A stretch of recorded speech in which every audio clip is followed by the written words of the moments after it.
Hello friends, today we want to see what academic words you can use to answer the question of writing task 2 of Cambridge IELTS number 18, the academic version. Test 1.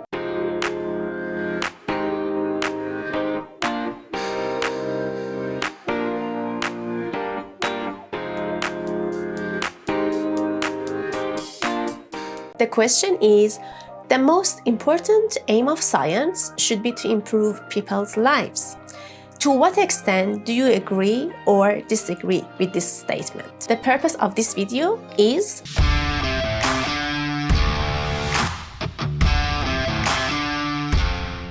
going through topic-related words, collocations, and phrases. As you may know, in the criteria of the assessment of writing task 2, one of the standards is your lexical resource, the words that you use. Today, the purpose, the focus of this video is improving your words, your vocabulary range that you want to use for this topic, which means I'm going to tell you what to write, not how to write, because I know there are a lot of knowledge around the internet about how to write, but what to write is as important as how to write. Consequently, you are going to get some main ideas, which means you can also boost another criterion of task 2 assessment, which is your task response or task achievement. Plus, you can see the connection between the ideas, between the words. You're going to up your cohesion and coherence. The to-do list of this video.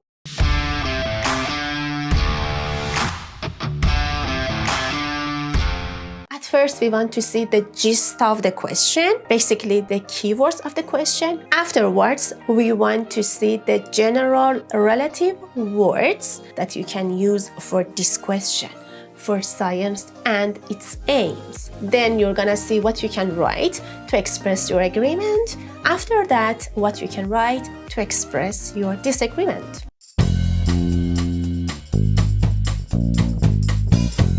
Let's see the keywords of this question. But first, the main keyword, aim of science. Yeah, the whole question is about the aim of science. We want to speak about the most important aim of science. So that's another keyword. This aim should be improving people's lives. Still, we have another keyword.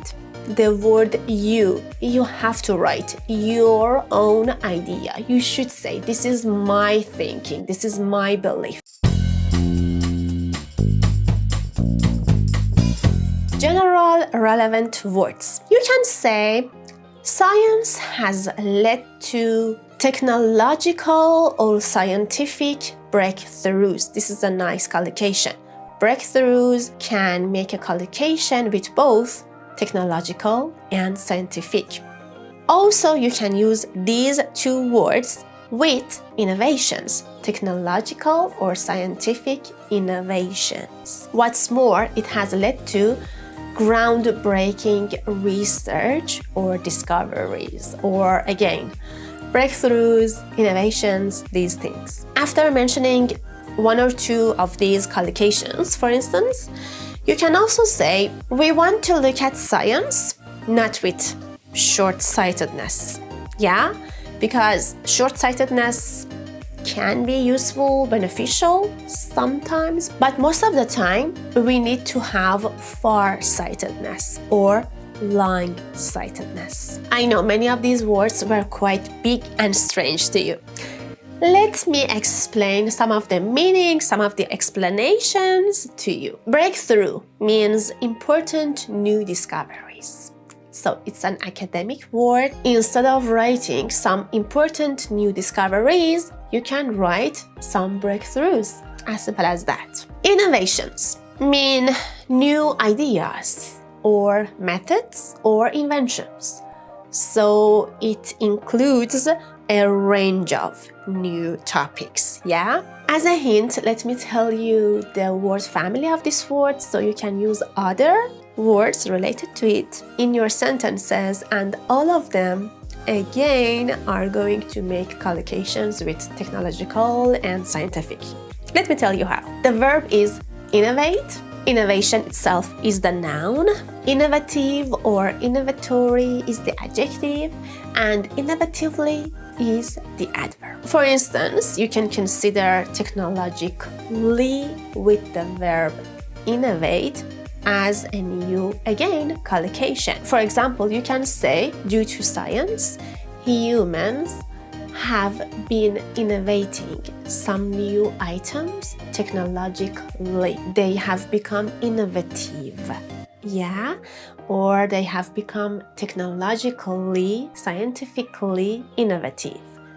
Means exactly this collocation. They have made some technological or scientific innovations.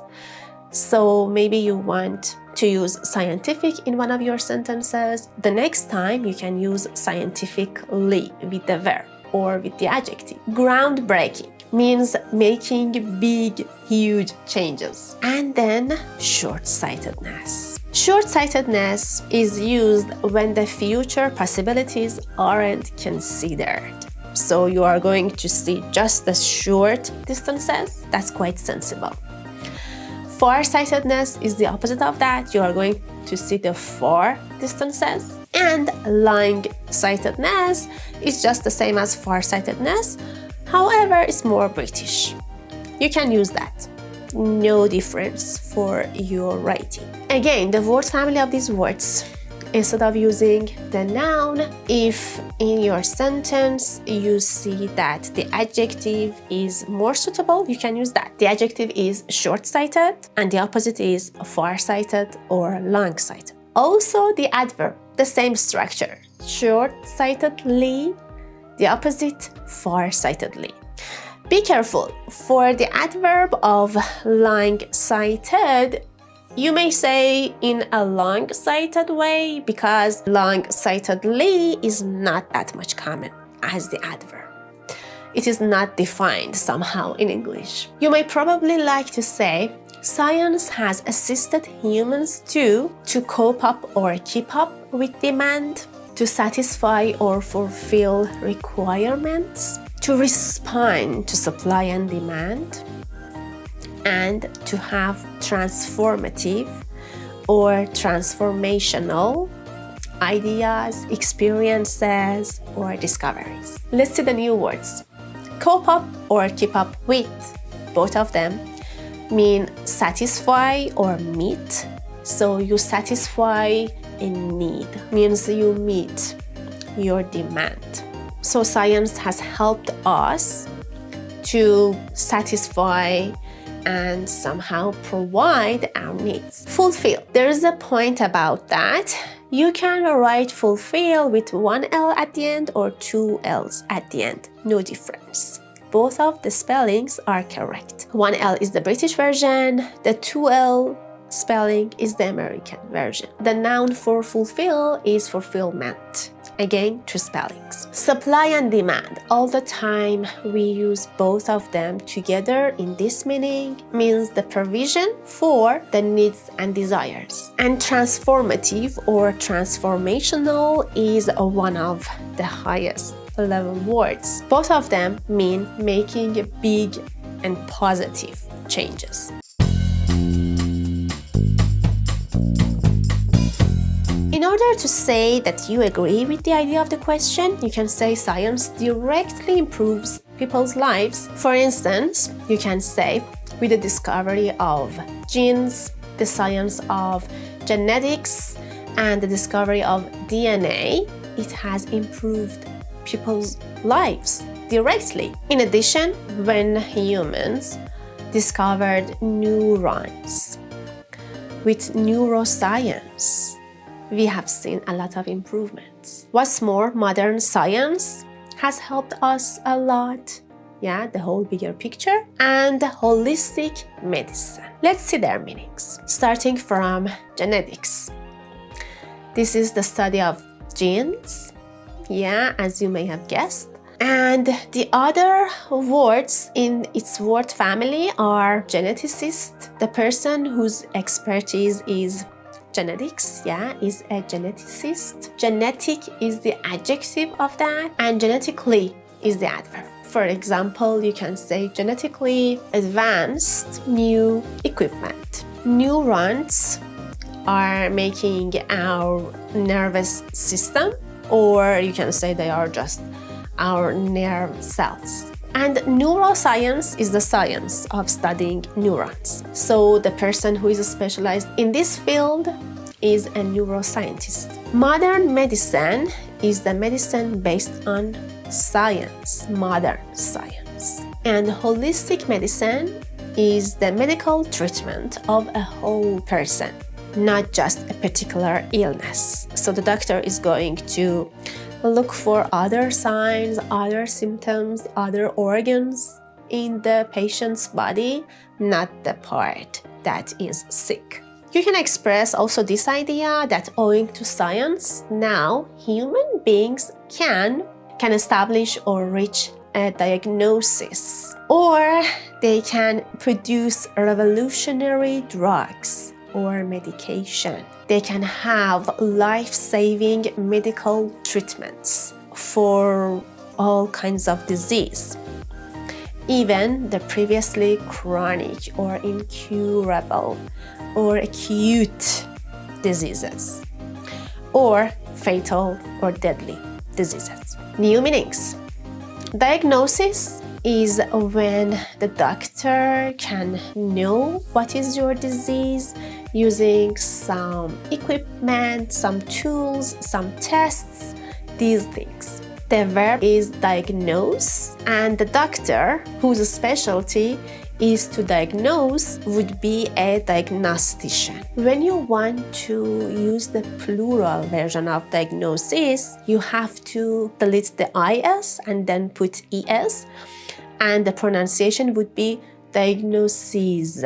Revolutionary means making great improvements. The verb is revolutionize, which has again two spellings, one with Z, the American version, another one with S, the British version. You can use both, no difference. And you can guess how to use the verb. For instance, you can say modern science or modern medicine has revolutionized humans' treatment. Medication is another nice word. It means all the drugs and medicines and everything all together. You can, instead of all of them, just say medication, and it is uncountable. Another probably new word would be chronic. Chronic disease, that's a collocation, means long, incurable disease. A disease that cannot be cured is an incurable one. Acute is another form of disease, a disease that is becoming serious quite fast, like a serious cancer, And fatal or deadly disease. Again, collocation with disease. You can use both for a disease that is causing death.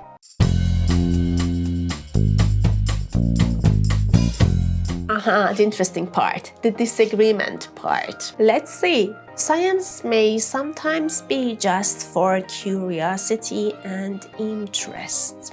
Let's open that, explain that more. We have basically two groups of science.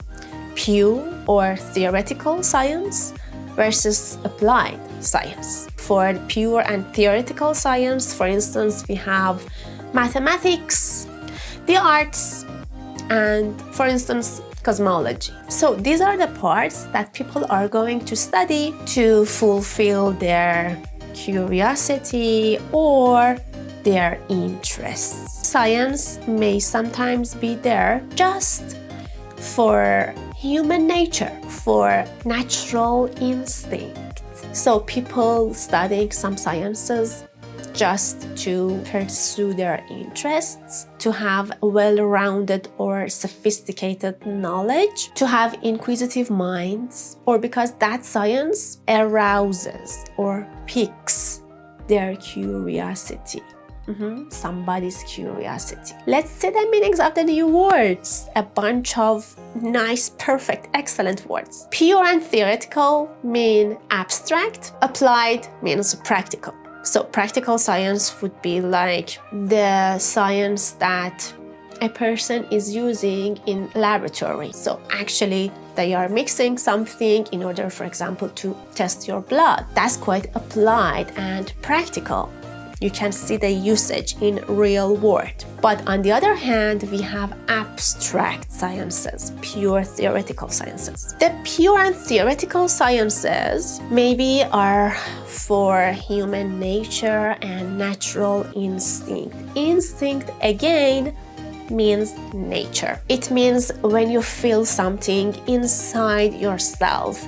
You don't know why, you just feel so. That's your instinct. Pursue your interest, nice collocation. Pursue just means follow, but do not say follow your interest. That would be quite basic.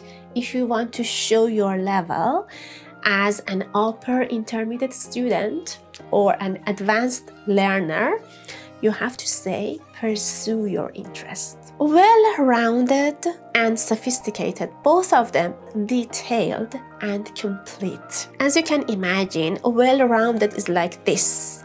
Yeah, so it's like a circle.